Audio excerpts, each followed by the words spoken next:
Hello everyone, good morning to all of you. Today we are going to discuss about the last topic of our unit number 3. Okay, हम जो subject देख रहे हैं complex variable and partial differential equation, उसके अंदर अभी हम discuss कर रहे हैं यूनिट नंबर 3 में. ओके, और यूनिट नंबर 3 में हमने इम्पोर्टेंट जो एक टॉपिक पढ़ा हुआ है कॉचीज थियोरम, राइट. उसमें रेसिड्यू कैसे फाइंड करते हैं, रेसिड्यूज कॉची थ्योरम कैसे अप्लाई करते हैं, वो सब कुछ हमने देखा. और मोस्टली जो एग्जांपल देखे हमने इंटीग्रल फाइंड करने के, वो सेम ही है. स्टार्टिंग का जो पोर्शन है वही थोड़ा चेंज होता है, बाकी रेसिड्यू फाइंड करना सेम रहता है, राइट. तो हम आज लास्ट एक टॉपिक है उसके बारे में डिस्कस करेंगे, वो है evaluation of a improper real integral. ये तो हर एक टॉपिक में है ही सेम. कब? when simple poles lies on the real axis. सो अब तक जो हमने देखा तो वो क्या था, यहाँ पे इमेजिनरी एक्सिस पे आता था पॉइंट, या तो कोई भी ये कर्व के अंदर एक पॉइंट आता था, राइट. एक क्या, एक से ज़्यादा. लेकिन कभी भी हमारा अभी ये जो रियल एक्सिस है उस पे हमारा पॉइंट नहीं आया, ठीक. सो आज हम जो एग्जांपल देखेंगे उसमें क्या होगा, जो हमारा जो पॉइंट पोल जो मिलेगा वो कहाँ पे लाइज करता होगा, ये रियल एक्सिस पे. तो जब रियल एक्सिस पे जो कोई पॉइंट मिलता है, ऐसे मान लो कि यहाँ पे बताया है कर्व जो है वो है यहाँ, उसको C2 कर्व बोला है. ये -R2 R को हमें कंसिडर करना है.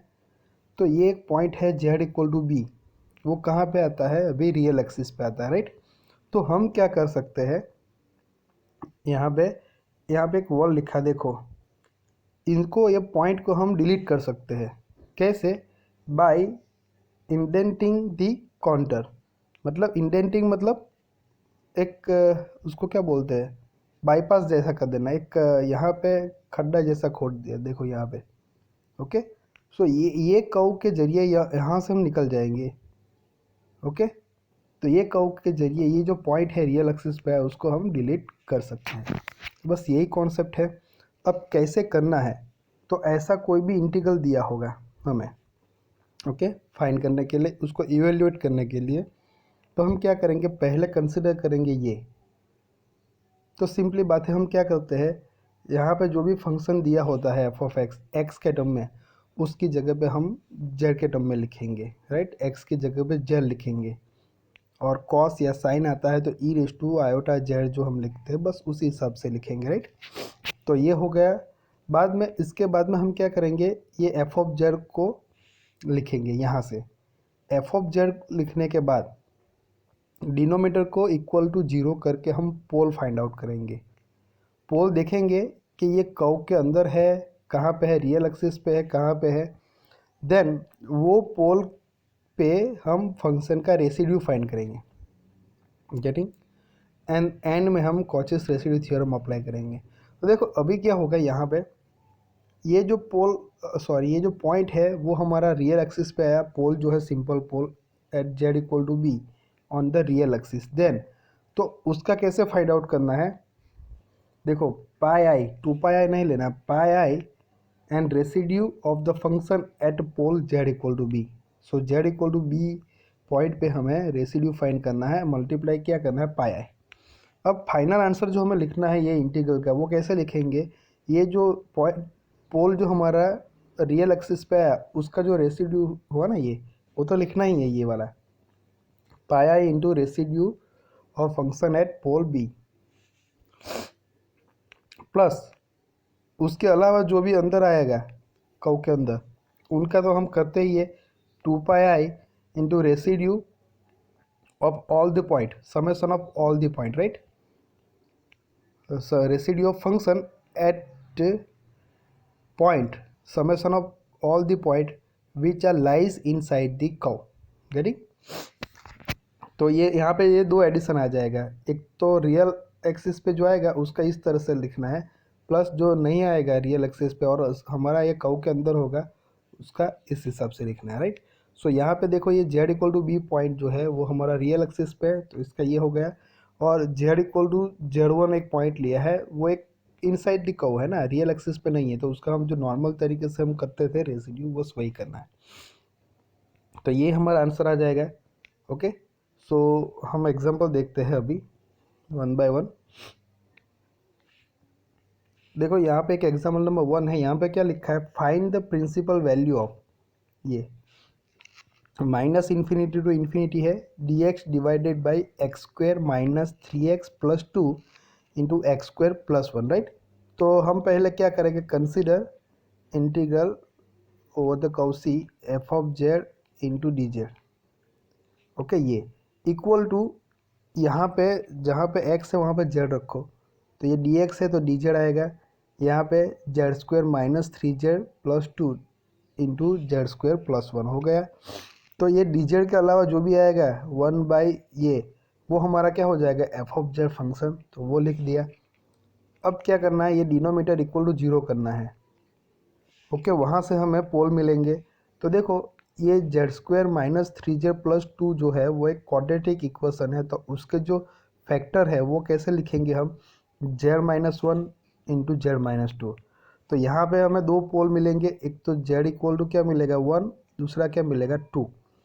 अब यहाँ पे जेड स्क्वेयर प्लस 1 है, इक्वल टू 0 करेंगे तो जेड स्क्वेयर क्या आएगा -1, तो जेड इक्वल टू क्या मिलेगा, प्लस और माइनस आई मिलेगा।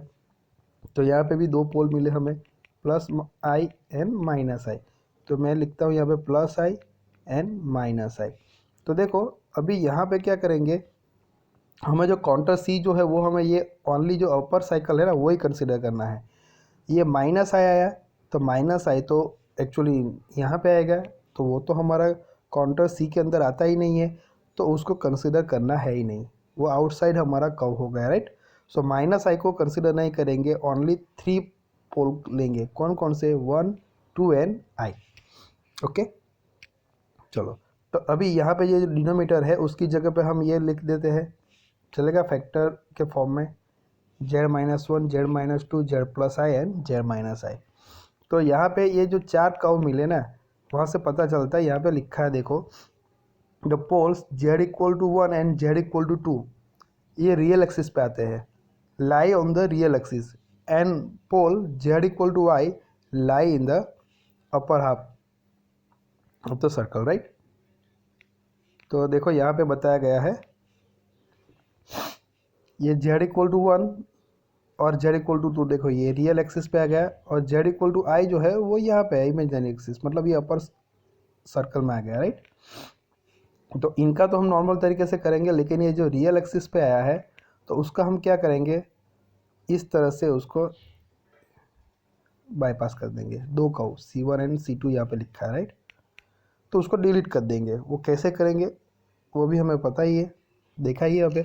तो हम पहले क्या करेंगे, ये z इक्वल टू 1 जो है ये पोल है वो कैसा है, सिंपल पोल है, उसका ऑर्डर 1 है इसीलिए, तो वो पोल पे हम फंक्शन का रेसिड्यू फाइंड करते हैं। तो सिंपल हम जो करते हैं उसी हिसाब से, limit z tends to a की वैल्यू अभी z इक्वल टू 1 कंसिडर करते हैं, तो a इक्वल टू क्या हो जाएगा 1 हो जाएगा, देन z माइनस a की जगह पे 1 रखो इंटू एफ ऑफ z। तो अब देखो z-1 है, हम ये रखेंगे एफ ऑफ जेड की जगह पे, तो z-1 कैंसिल, तो बाकी क्या रहेगा z-2, और ये दो जो रहेगा ये दो क्या है, एक्चुअली जेड स्क्वायर प्लस 1 है, तो उसकी जगह पे जेड स्क्वायर प्लस 1 रख दो, तो थोड़ा सिंप्लीफिकेशन करने में इजी रहेगा। आप ये Z plus i Z minus i रखोगे तब भी कोई प्रॉब्लम नहीं आएगी, ओके। लेकिन हमें क्या रख देना है, जेड स्क्वायर प्लस 1, ईजी रहेगा। तो इतना बाकी रहा, वहाँ पे ये लिमिट अप्लाई कर दो, जेड की जगह पे 1 रखो, तो आंसर क्या आएगा -1/2। अब सेम जो है वो हम करेंगे जेड इक्वल टू 2 के लिए, तो यहाँ पे ए इक्वल टू क्या हो जाएगा हमारा 2 हो जाएगा।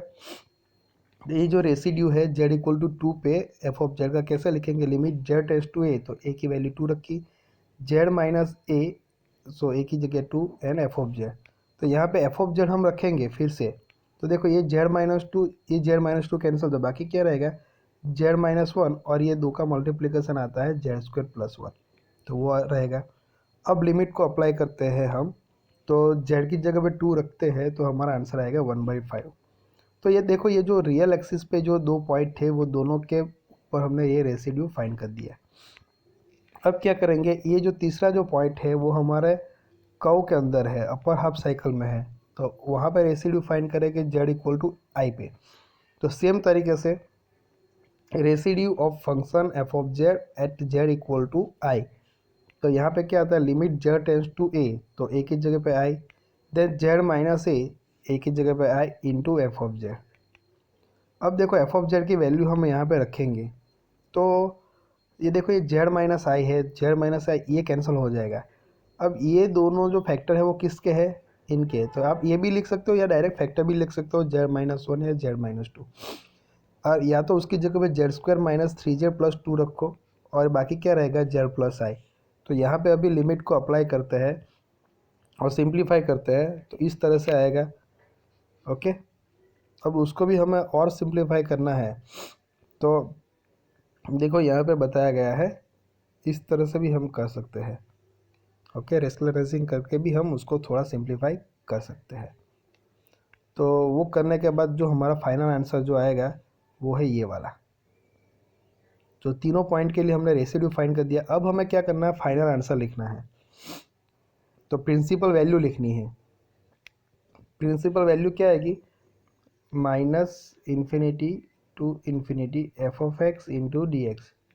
तो एफ ऑफ एक्स की वैल्यू रख देंगे, जो भी एग्जाम्पल जो दिया हुआ है ना वही आएगा सेम।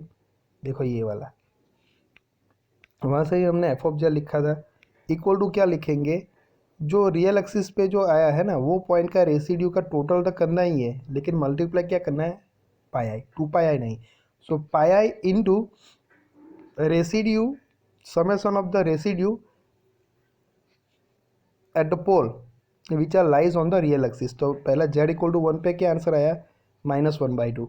ओके, डायरेक्ट भी लिख दो चल रहेगा, pi i into minus one by two, और दूसरे का आंसर क्या आया, रियल एक्सिस पे उसका वन बाई फाइव, तो उसका एडिशन हो गया, प्लस अब ये जो हमारा इनसाइड जो कर्व है अपर हाफ साइकिल में जो पॉइंट है वो कौन सा है, जेड आई, उसका जो रेसिड्यू है थ्री आई माइनस ट्वेंटी, प्लस क्या करना है, टू पाई आई इंटू उसका रेसिड्यू।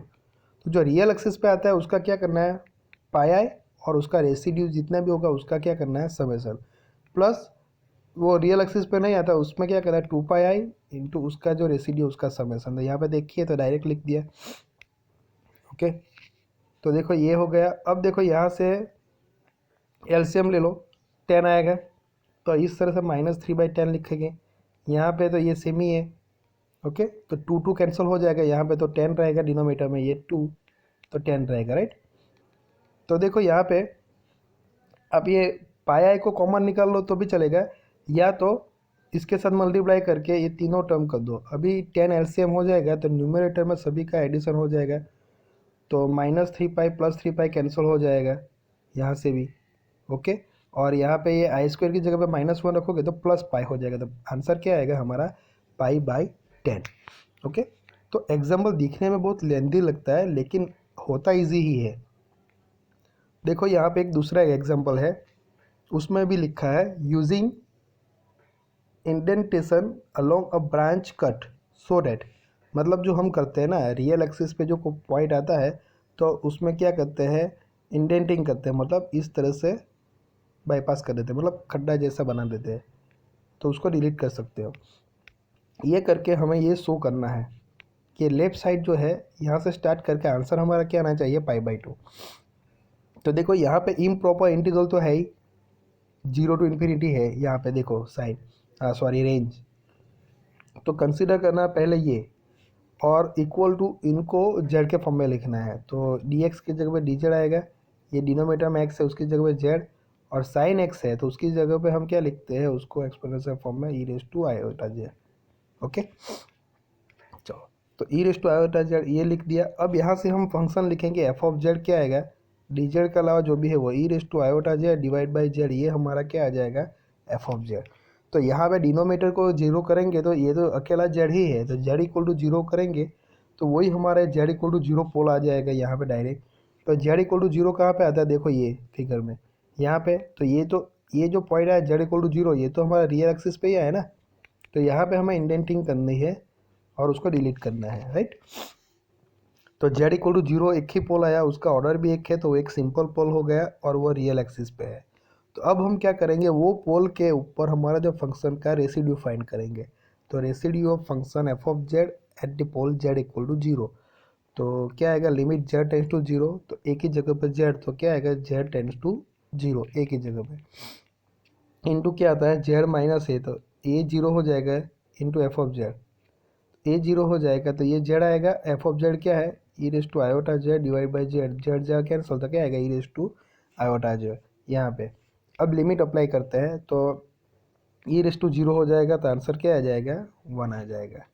ओके, अब हम क्या करते हैं, डायरेक्ट लिखते हैं। तो डायरेक्ट ये आता है minus infinity to infinity f of x into d x equal to, अभी तो कोई रेसिड्यू है नहीं, इक्वल टू क्या होता है, रियल एक्सिस है तो पाई आई इंटू ये रेसिड्यू आता है, राइट, जितने भी हो उसका समेसन। यहाँ पे एक ही है, उसका आंसर भी क्या है, 1 ही है। तो यहाँ पे एफ ऑफ एक्स क्या है वो यहाँ पे लिख दिया है, ये एफ ऑफ जेड है ना, हमने लिखा, यहाँ से एफ ऑफ एक्स लिखो, आयोटा एक्स आएगा, तो minus infinity to infinity e raise to iota z, तो e raise to iota x divide by x into d x equal to क्या आ जाएगा, 1 इंटू पाया आई, तो पाया इंटू 1 मतलब पाया ही आएगा। ओके, तो देखो यहाँ पे पाया आ गया, और यहाँ पे ई रेस टू आयोटा एक्स है, उसकी जगह पे हम ये लिख सकते हैं cos x plus iota sine x. अब क्या करेंगे, हमें यहाँ पे साइन चाहिए ना, तो साइन किसके साथ है, आयोटा के साथ, तो हम ये left side and right side दोनों साइड पे हम क्या करेंगे, इमेजनरी पार्ट को कंपेयर करेंगे। तो यहाँ पे इमेजनरी पार्ट को कंपेयर करके लेफ्ट साइड पे तो क्या आएगा, ये कॉस नहीं आएगा, ये आयोटा के साथ क्या है, साइन, तो sine x by x into d x लिख सकते हैं, और यहाँ पे पाया होगा, तो आयोटा कंपेयर करना है इमेजनरी, तो आयोटा नहीं आएगा, ओनली क्या आएगा, पाया आएगा, तो ये आ गया। अब देखो हमारे पास क्या है, यहाँ पे जीरो टू इन्फिनिटी है, तो यहाँ पे माइनस इन्फिनिटी टू इन्फिनिटी है, तो जीरो टू इन्फिनिटी करें तो यहाँ पे 2 आएगा आगे, ये प्रॉपर्टी यूज़ करेंगे, राइट। सो 2 को यहाँ पे डिनोमीटर में लेके जाएंगे राइट साइड, तो डिनोमीटर में जाएगा तो पाई बाई 2 हो जाएगा। तो देखो ये लेफ्ट साइड जो है हमारा आ गया, और आंसर जो है राइट साइड का पाई बाई 2 वो भी आ गया। ओके, तो यहाँ पे एक ही पॉइंट मिला हमें, वो भी रियल एक्सिस पे मिला, तो पाया इंटू जो वो पॉइंट पे जो रेसिड्यू है वो करना है हमें।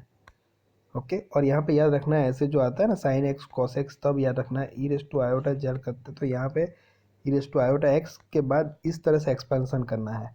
कॉस एक्स होता तो हम क्या करते, रियल पार्ट को कंपेयर कर देते, उसी हिसाब से आंसर आता, राइट। ओके, तो इस तरह से हमें करना है। ये हमारा लास्ट टॉपिक था यूनिट नंबर 3 के अंदर।